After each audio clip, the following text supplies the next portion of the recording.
Aloha, Kona Ohana. It's good to be with all of you.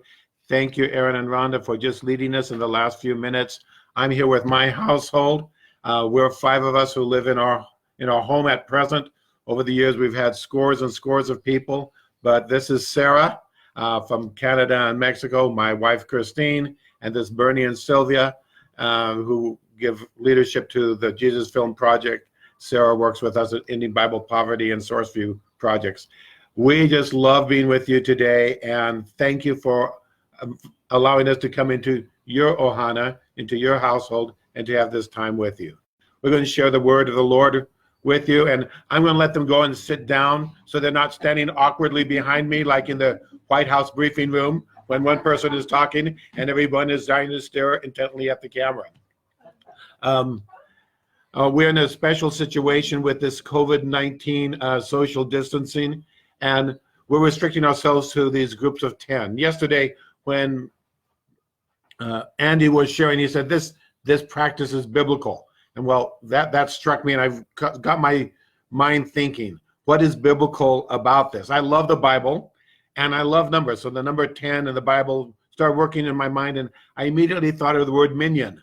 You may wonder, why are you thinking about that? I am not talking about Gru's cute but mischievous helpers in the movies Despicable Me 1 and 2 and 3. This is a Hebrew word, M-I-N-Y-A-N, and the minion was the quorum that was needed for in any community to establish a synagogue. It required a minimum of 10 Jewish males who were 13 years or older. And when the minion was there in a location, a group of 10, they could form a synagogue. Why is this interesting? Where did this word come from? In Psalm 82, verse 1, it says that God takes his stand in his own congregation. The Hebrew word for congregation there is the word edah.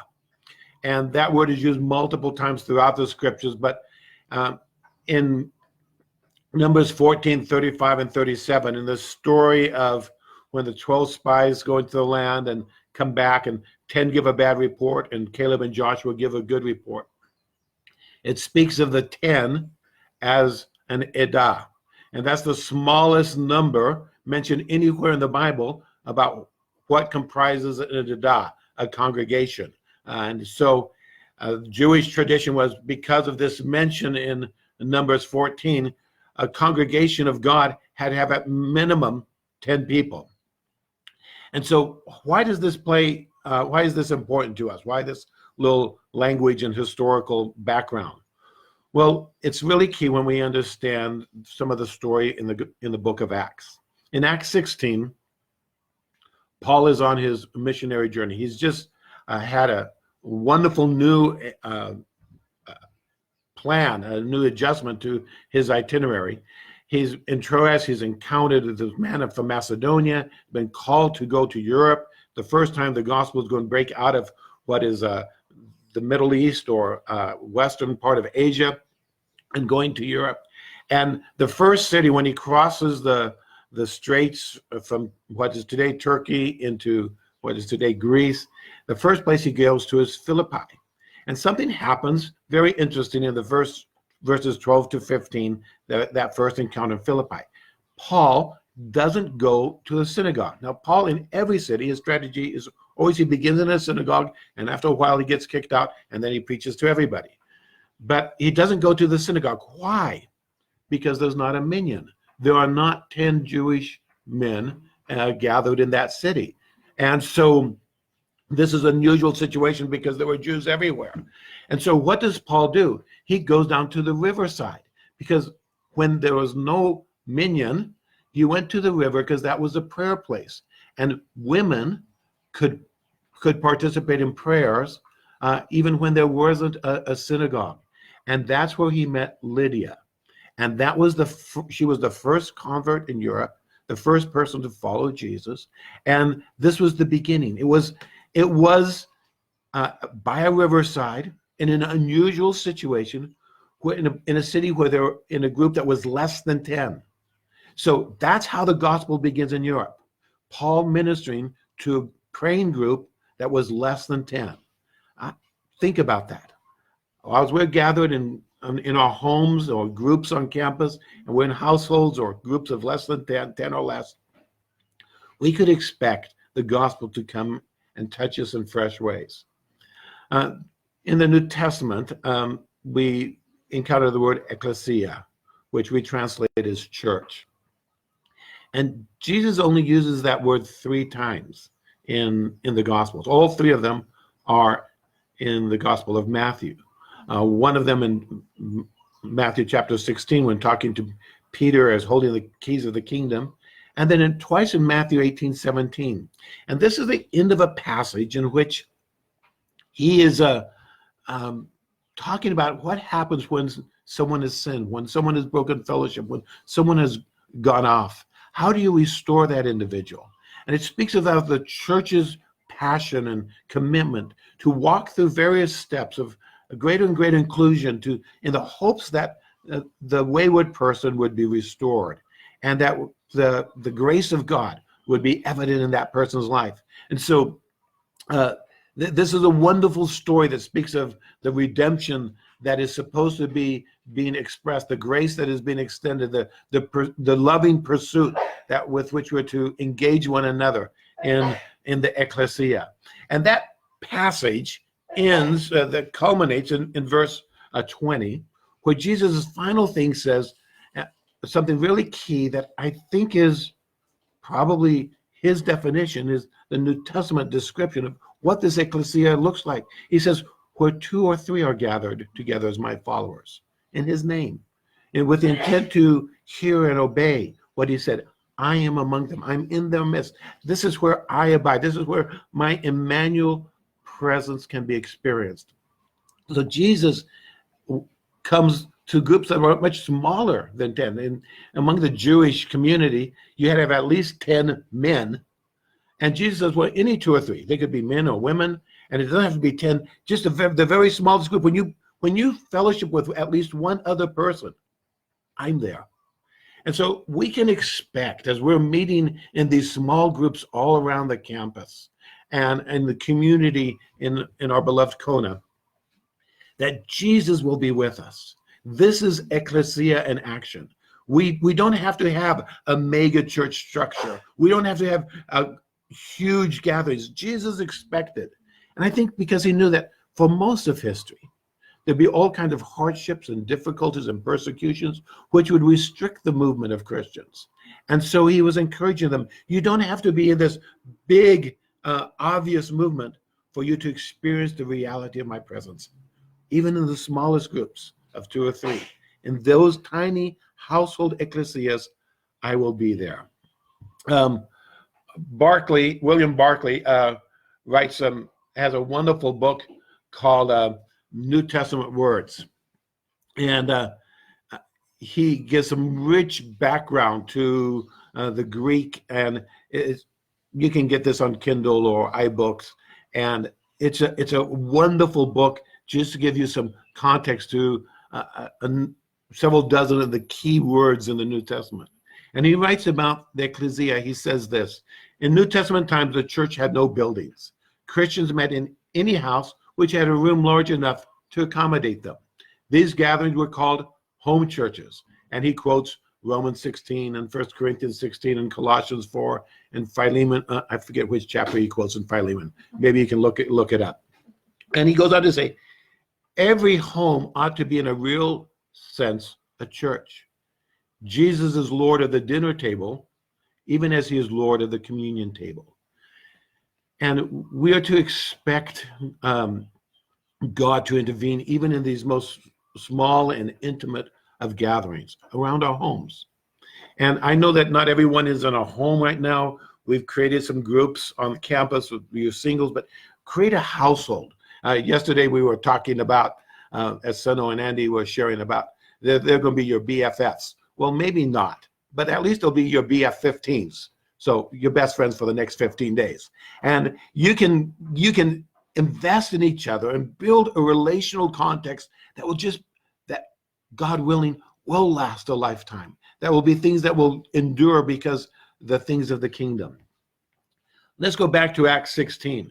So just after meeting with Lydia and the first church beginning in Europe, the next story goes from verse 16 to verse 34. It tells the story of Paul and his team ministering, and there's a young lady who follows them who's demonized. They deliver her. The owner gets upset. They're thrown into jail. And again, Andy made reference to this passage yesterday, that when in jail at night, they're bound and their good works are being misconstrued, and they're experiencing an unjust consequence to the good thing they were doing. And instead of moaning and complaining, they're worshiping God. And at midnight, God, because ecclesia was happening, 2 or 3 were gathered there. And as they were worshiping, Paul and Silas, they experienced the remarkable presence of Jesus. And an earthquake occurred, and everybody's chains fell off. And you remember this story. It's just an amazing miracle. And usually when you think of an earthquake and people in a confined area, the building's going to crash down upon them and they're all going to die. But this earthquake doesn't destroy the buildings, it destroys their chains. And they're set free. And the buildings are shaken, and the jailer runs in going, what has happened? And he's just about to kill himself because he's certain that they will have all have escaped.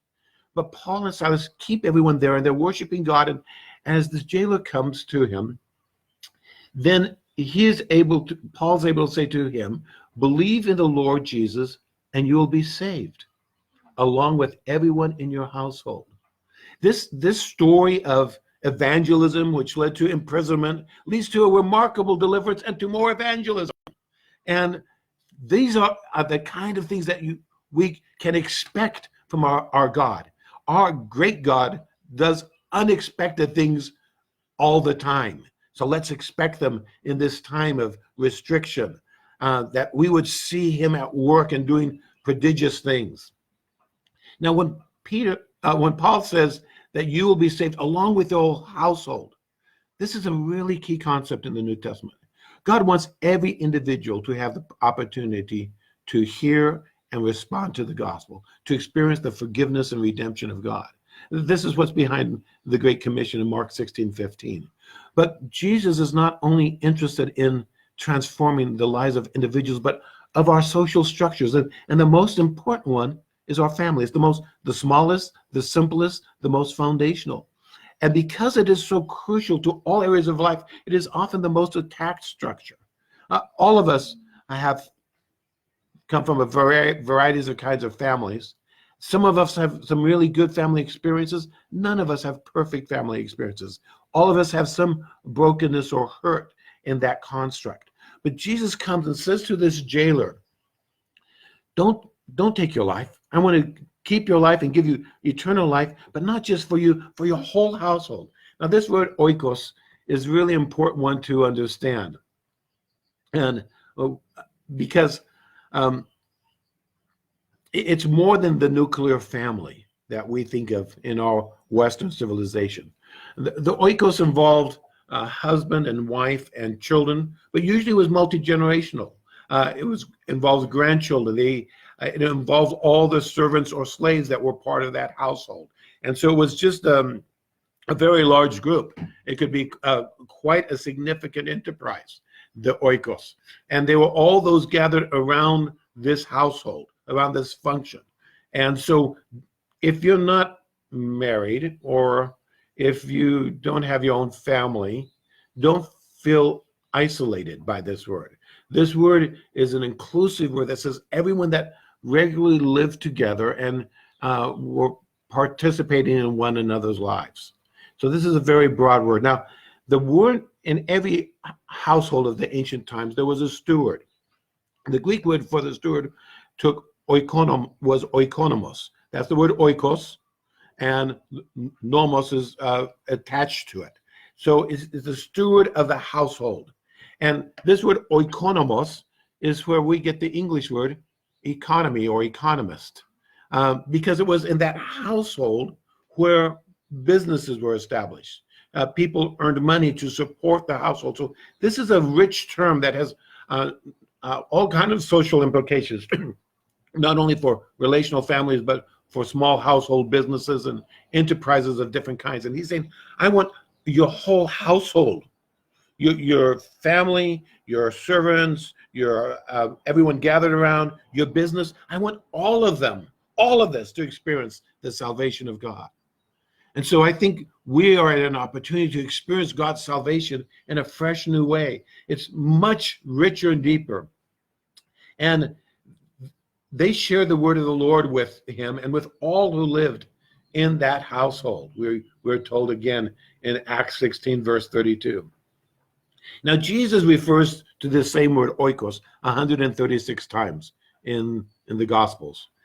It's the most smallest and most foundational corporate expression of society. And he gives that new definition. He says, people come and say, wow, how blessed it was to be a member of your family, your mother, your brothers, your sisters. And Jesus says, my family, my oikos, my household is everyone who hears and obeys the word of the Lord. Brothers and sisters, Ohana, we are God's oikos, where you're gathered in your small groups of 10, in your little minions. You are the oikos of God. You're the family of God as we listen and as we obey and we don't give up. And this word oikos is used 24 times in Acts. And besides this references in Acts 16 and the Philippian jailer and his family, there's several other passages that are just notable. In Acts 2, it says that they worshiped together at the temple each day. They met in homes for the Lord's Supper and shared their meals with great joy and generosity. They met in homes. So there were times of corporate gatherings where that was possible, and then there was this fellowshipping, this gathering, and they ate together. When we think of the Lord's Supper, we might think of tiny little cups and little wafers of half-baked little crackers. That's not what they were doing. They were just eating the meals. And when they finished the meal, as they incorporated the bread and wine that was customary in their food to remember what Jesus had done. And church happened around the table. Church happened in homes. Church happened in small, intimate communities like the ones that we are having. So we can be encouraged. What is happening to us, perhaps by circumstances beyond our control, was actually normative. It was the standard. It was the expected thing back in those early days. Also in Acts 5, we read it every day in the temple and from house to house, they continued to teach and preach this message. Our home should not only be a place of worship and food and fellowship around the Lord's Supper, but it should be a place of teaching and preaching. This is a place where we can grow one another, bring the word to one another, share and strengthen one another in any time. And they would preach the message that Jesus is the Messiah. So the focus is on Jesus. While we're gathered, whether it's 15 days or longer, in these configurations, let Jesus be the center. May our words be about him.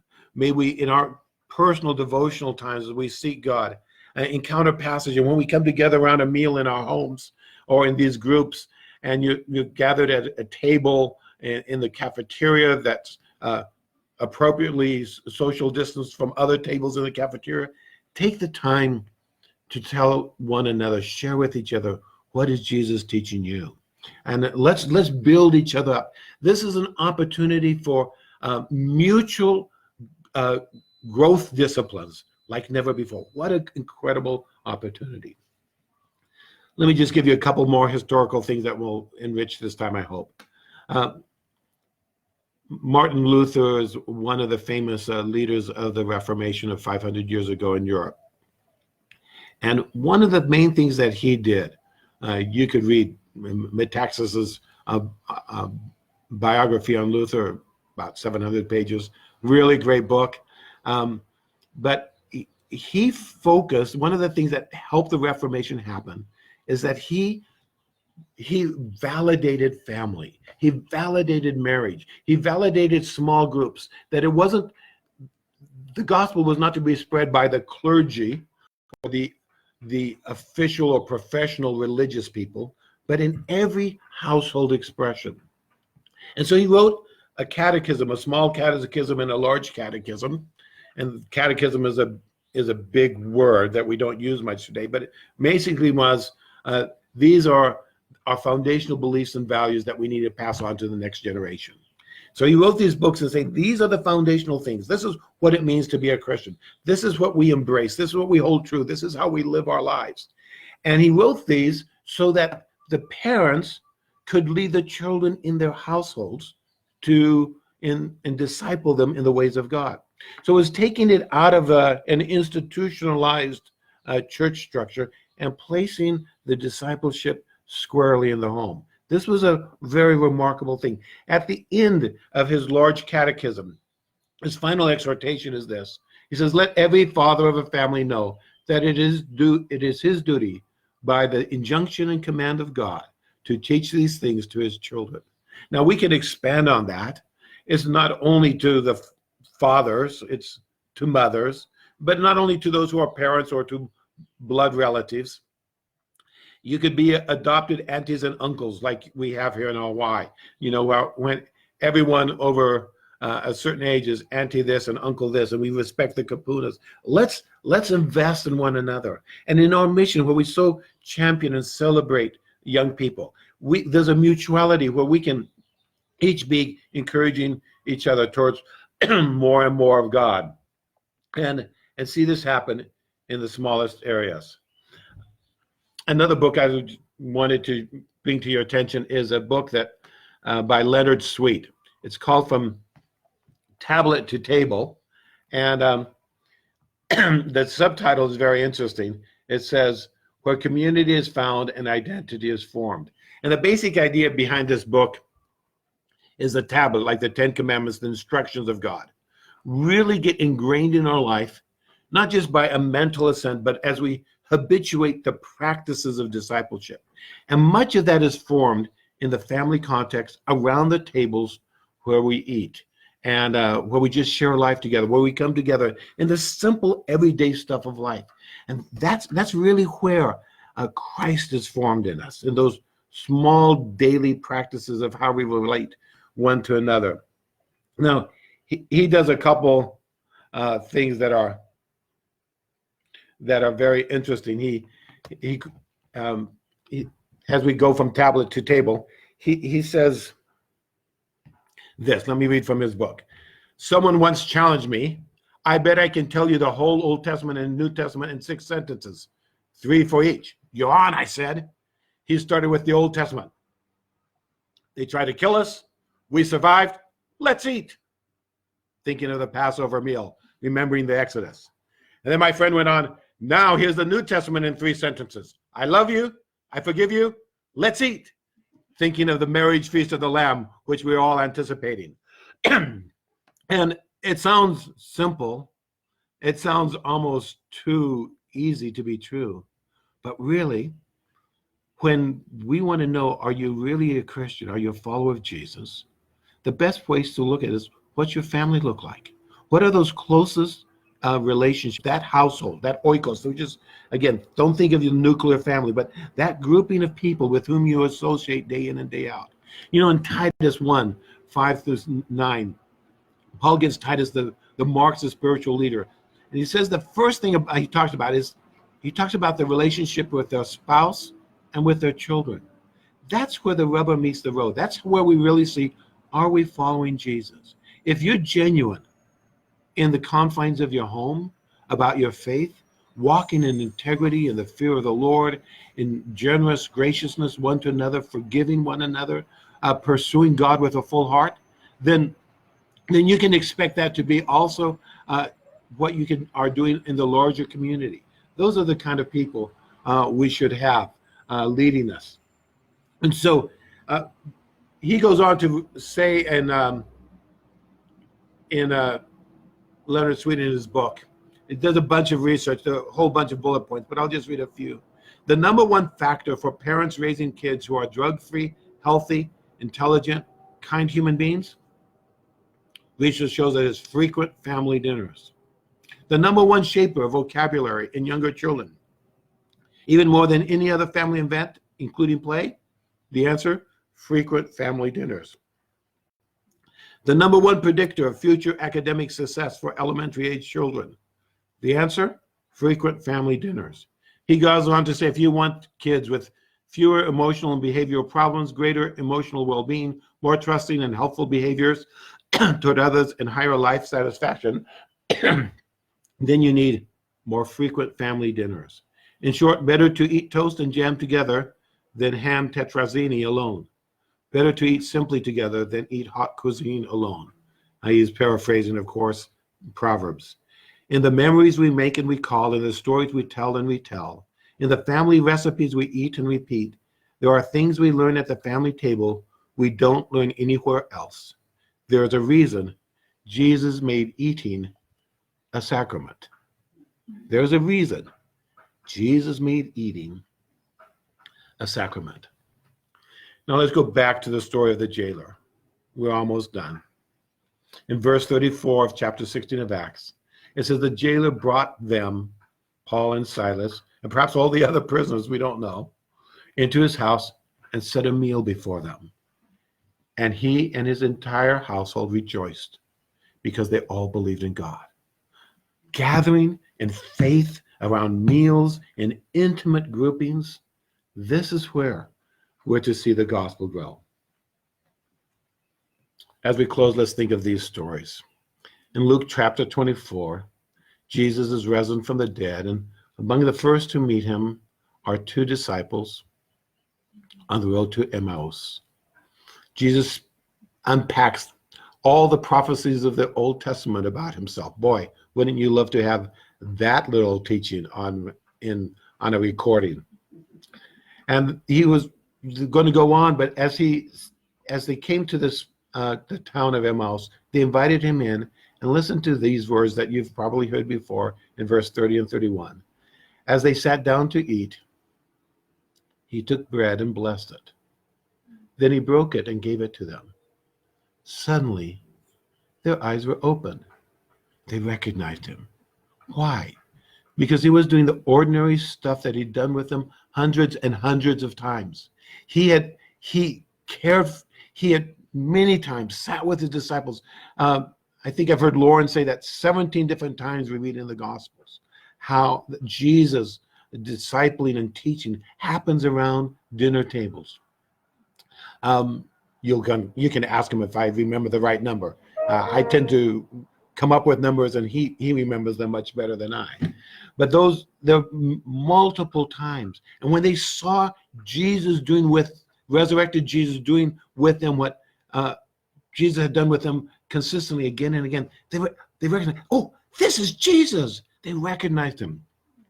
It is my prayer that during these days, you won't feel like this is a time of isolation, but this is a time to recognize Jesus as never before. In the breaking of the bread, in the sitting around the table, in the fellowship in small groups, you'll see Jesus. May your eyes be opened. May my eyes be opened. May we together see more of our Lord. In 1 Corinthians 11, when Paul writes about the sacrament of the Last Supper, he says, whenever you do this, when you break the bread, when you drink the wine, remember Jesus. It's not about the food. It's about who Jesus is, what he has done, what he has accomplished for us on the cross, the forgiveness, the acceptance, the adoption, the grace that has been extended. It is to take the simple bread and simple drink and make it in an uncommon encounter with the living God, an encounter of revelation, of intimacy, of Christian formation, of equipping for service. We're to remember Jesus in our every coming together around the table. During this time, let's expect God to do this and more in our lives, that we would do normal things, ordinary things in extraordinary ways, making space for Jesus to presence himself in the routines of daily life. Instead of just trying to get through, just trying to figure out how can I keep living my life as normal with this restriction, allow your patterns, your disciplines to change. May he be the center of our households, the source, the fountain of every joy and our confidence. May his blessings be upon us. May he keep us during this time. May his face shine upon us. May we all experience the grace of God, and may his peace reign in our midst. Perhaps God is giving us this opportunity to rediscover what ecclesia really is about, that 2 or 3 gathered in his name, Emmanuel is present there. May you today experience Emmanuel. God bless you.